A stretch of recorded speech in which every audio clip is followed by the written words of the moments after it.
Welcome back friends to the biology academy. अस्सलाम वालेकुम। आज जो हमारा वीडियो लेक्चर नंबर 11 है, चैप्टर 4 चल रहा है सेल्स एंड टिश्यूज, जिनके अंदर आज हम पढ़ रहे हैं न्यूक्लियस। न्यूक्लियस सेल के अंदर एक लार्ज ऑर्गेनल्स है हमारे पास, जो कि हमारे पास इसके अंदर जेनेटिकल इंफॉर्मेशन होता है in the form of DNA. ये हमारे पास न्यूक्लियस है, इनके अंदर एक किस्म का डीएनए पड़ा हुआ होता है, जिनके अंदर हमारे पास टोटल जेनेटिकल इंफॉर्मेशन है, जो कि हमें अपने माँ बाप से मिली हुई होती है, जो कि हमें ये बताता है कि आपका स्किन का कलर, आपकी आंखों का कलर, आपका लैंग्वेज, या जो आप वे ऑफ लैंग्वेज है वो कैसे करेंगे, आपका जो हेयर कलर है, ये सारी चीज़ें जो है हमें जेनेटिकल जो इंफॉर्मेशन है उससे मिलती हैं, जो कि हमारे पास पेरेंट्स से ट्रांसफर होती हैं बच्चों के अंदर। ठीक है, in the form of DNA में होता है, in the form of DNA जो है सेल के अंदर पड़ी हुई होती है। The process of nucleus, the presence of nucleus is primary factor that distinguish eukaryote from prokaryote.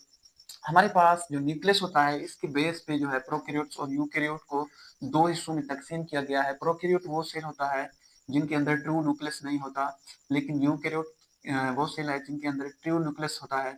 Nucleus membrane के अंदर हमारे पास होता है, अंदर जो डीएनए जेनेटिकल मटेरियल होता है वो मेम्ब्रेन के अंदर बंद होता है, और जो इनके अंदर हमारे पास ट्रू मेम्ब्रेन न्यूक्लियस होता है।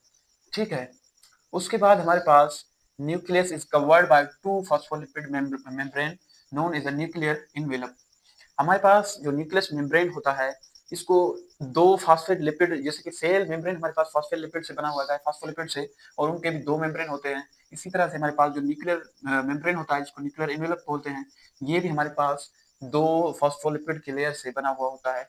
ठीक है, जो कि सेपरेट करता है न्यूक्लियस को, हमारे पास सेपरेट करता है न्यूक्लियस को हमारे पास साइटोप्लाज्म से। ठीक है, एक होता है साइटोप्लाज्म और दूसरा होता है न्यूक्लियोप्लाज्म। इन दोनों को क्या सेपरेट कर रहा है हमारे पास? ये मेम्ब्रेन, जिसको हम न्यूक्लियर मेम्ब्रेन कहते हैं। The nuclear pores are formed in the nuclear envelope. ये हमारे पास एक किस्म के पोर्स बने हुए होते हैं, जो मैंने यहाँ पे जाहिर किए हैं। ये होल्स बने हुए हैं न्यूक्लियस के अंदर, जिनके थ्रू क्या होता है कि हमारे पास help to regulate the exchange of material such as RNA and protein. इनके अंदर चीज़ों की एक्सचेंज होती है, जैसे कि आरएनए एंड प्रोटीन की। फॉर एग्जांपल, हमारे पास एक प्रोसेस होता है जिसके जरिए हम जो है डीएनए से आरएनए और आरएनए से प्रोटीन बनाते हैं। तो डीएनए सेल के न्यूक्लियस के अंदर पड़ी हुई है, ये आप देख रहे हैं। इनसे हमें अब जो है प्रोटीन बनाना है, तो हमारे पास डीएनए से ट्रांसक्रिप्शन के जरिए आरएनए बनेगा, और आरएनए, जिसको हम मैसेंजर आरएनए कहते हैं, हमारे पास डीएनए से आरएनए बनेगा, और आरएनए से हमारे पास ट्रांसलेशन के जरिए जो है प्रोटीन बनेगा। ट्रांसलेशन का प्रोसेस कहाँ होगा? वो हमारे पास साइटोप्लाज्म के अंदर होता है। साइटोप्लाज्म के अंदर ट्रांसलेशन का प्रोसेस होता है।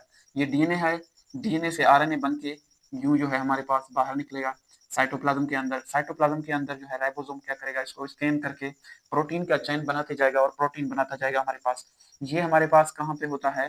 सेल के ये जो प्रोसेस है, ये हमारे पास न्यूक्लियस के अंदर होता है, और न्यूक्लियस से बाहर निकल के हमारे पास साइटोप्लाज्म के अंदर जो है प्रोटीन बनता है।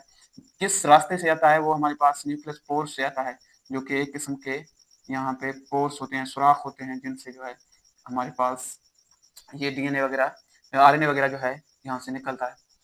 ठीक है, between the nucleus and the cytoplasm, between the nucleus and cytoplasm, अच्छा इनका बात किया गया है।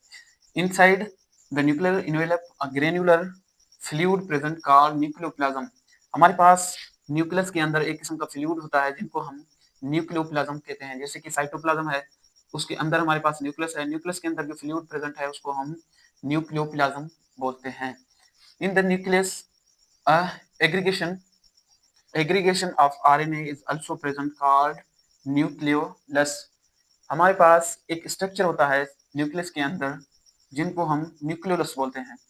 ये न्यूक्लियोलस हमारे पास दो चीजों से बना हुआ होता है, आरएनए और प्रोटीन से। ये क्या करता है हमारे पास? ये एक किस्म का स्ट्रक्चर बनाता है, जिनको हम राइबोसोम कहते हैं, जो आगे चल के हमारे साइटोप्लाज्म के अंदर आते हैं, और ये हमारे पास प्रोटीन बनाते हैं। ठीक है, in the in non in non-dividing cell, the genetical material are found in the form of in the form of network in the form of network in nucleus called chromatin network। हमारे पास जो cell dividing, या जो cell divide नहीं होते, उनके अंदर एक किस्म का नेटवर्क पड़ा हुआ होता है डीएनए का, या कहें तो हमारे पास जेनेटिकल मटेरियल का ऐसे जैसे धागा पड़ा हुआ होता है, जो कि हमारे पास नॉन जो है डिवाइडिंग सेल के अंदर जो कि बिखरा पड़ा हुआ होता है। इन जो है बिखरे हुए जेनेटिकल मटेरियल को या क्रोमेटिन नेटवर्क बोलते हैं। क्या? Chromatin network. जब हमारे पास सेल डिवाइड होने को जाता है तो ये धागा जो है हमारे पास एक शक्ल में आ जाते हैं, क्रोमोसोम के शुरू में आ जाते हैं, और ये जो है समेट के एक किस्म की खास स्ट्रक्चर बनाते हैं, जिसको हम क्रोमोसोम बोलते हैं। ठीक है भाई। और जो जब ये डिवाइड नहीं होते तो ये एक किस्म का धागे की तरह बिखरे हुए पड़े होते हैं, जिनको हम क्रोमेटिन नेटवर्क बोलते हैं। ठीक है भाई, अस्सलाम वालेकुम।